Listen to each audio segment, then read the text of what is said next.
Hey there fans in Comic Land, welcome back to Geeking Out, the 2010 edition, and we're here with some more excellent comic book reviews from the Comic Connection. And first up, because we were away when it came out, Origins of Siege. Now this is a free book that has some really awesome content.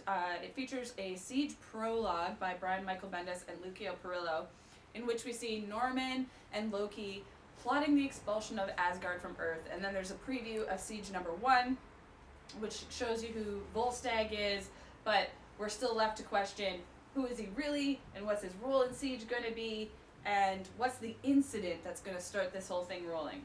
And then there's like 12 cool kind of one-page backups that are origin stories for what they're calling key players in the whole Siege event. So if you're a regular Marvel reader, a lot of these won't be a surprise to you, but for me, there's a couple that were really interesting that I didn't quite know about. So for a free book, it is pretty darn awesome. And if you haven't picked it up yet, I believe more were sent out this week. There should be some free copies at your local shop, so make sure to go and grab it. Next up, we've got Captain America, Who Will Wield the Shield. This is by Ed Brubaker, Butch Guice, and Luke Ross. So, first of all, I have to preface this with, right in the beginning of the book, they tell you that these events happen after the events of Captain America Reborn number 6, which doesn't come out until January 27th. So they apologize for that, but still, it was a little disappointing but let's move on and say that this whole book is about who's going to wield the shield and why. So without wrecking it, because I don't really want to say too much, because then I might wreck Cap Reborn number 6 as well, I'll just say that I loved it. It was really, really good.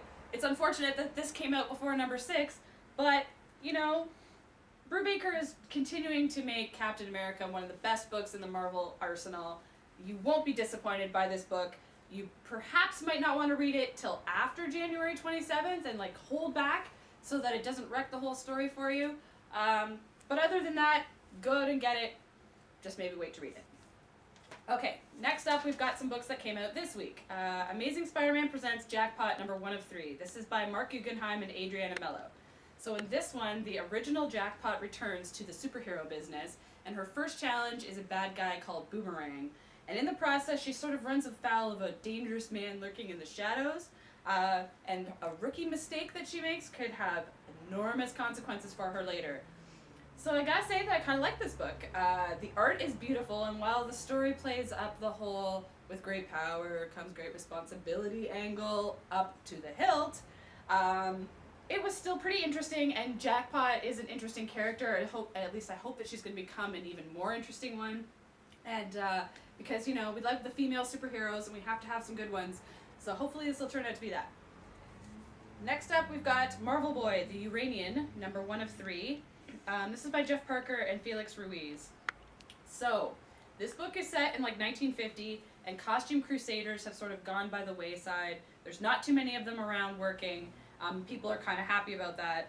Well, some of them are not. Anyways, so among the few that remain, like Captain America, is the Uranian, who is an Earthling who left Earth and then was living on planet Uranus for a while, and then came back with some of their bigger technology and knowing some stuff about the future and the past.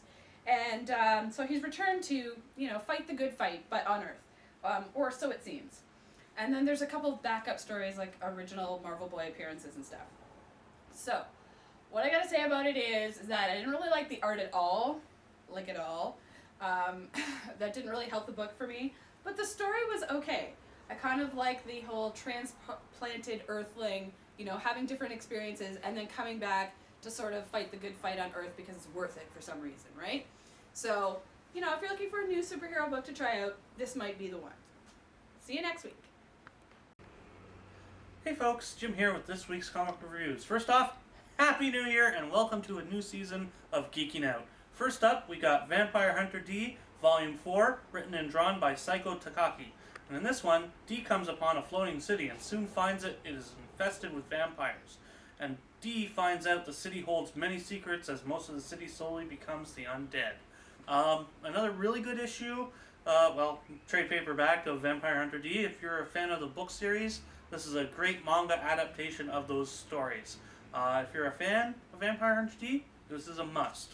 I really had a lot of fun reading this one. Great story, great art, pretty much great everything, and there's a really nice preview at the back for Takaki's new series as well. Next up, Willow, One Shot, written by Joss Whedon with art by Carl Maline. And in this one, we follow Willow on her walkabout after the destruction of Sunnydale, and while out, she meets a sultry serpent lady whom seems to want to help Willow reach her full potential as a witch. Story-wise, fantastic. Art-wise, pretty good. If you're a fan of Buffy, this is a must because it'll give you all the need-to-know info on what happened to Willow after the destruction of Sunnydale. Really good issue, and like I said, it's a must if you're a Buffy fan. Next up, Sherlock Ninja #1, written and drawn by Fred Perry. And in this one, in Victorian London, a ship arrives bringing with it a mysterious killer. Well, across the city, a young lady enlists the help of the world's greatest detective, whom is also an expert in ninjutsu. But what are the connections, and can the case be solved? This was an okay book. I was actually looking forward to Ben's version of this, but unfortunately Ben couldn't finish the book in time, and well, Fred had to do it in what looks like a weekend. The art really here really suffers, and story-wise, it's just not up to what Fred and Ben can do. And unfortunately for that, I can't recommend it to everyone. But if you're a manga fan and a Sherlock Holmes fan, it's an okay amalgamation of the two. And last, and certainly least, Archie number 604. Written by Michael Uzlan with art by Stan Goldberg. And in this one, after a quickie marriage, Archie and Betty move to New York and are both promptly murdered. But was it Veronica that did it? Only the New York CSI team can find out. Yeah, that's actually what really happens in the book. What, you don't believe me? Really, Leila? No? No. Alright, what actually happens in this book is, yes, Archie and Betty get married. Yes, they move to New York, but soon they move right back to Riverdale because, well, let's just say they can't make it in a city like New York. They're just small town folk. But I think it also has to do with the fact with Betty punching her boss in the face. So yeah, it's actually not as horrible as most Archie books. And there's a little bit of character development and everything in here. So it's an okay continuation on the whole Archie marries Betty Veronica angle. So if you're an Archie fan, you're going to like it anyway. And if not, you're not going to read it anyway. So what am I even reviewing it for? So we'll see you all next week.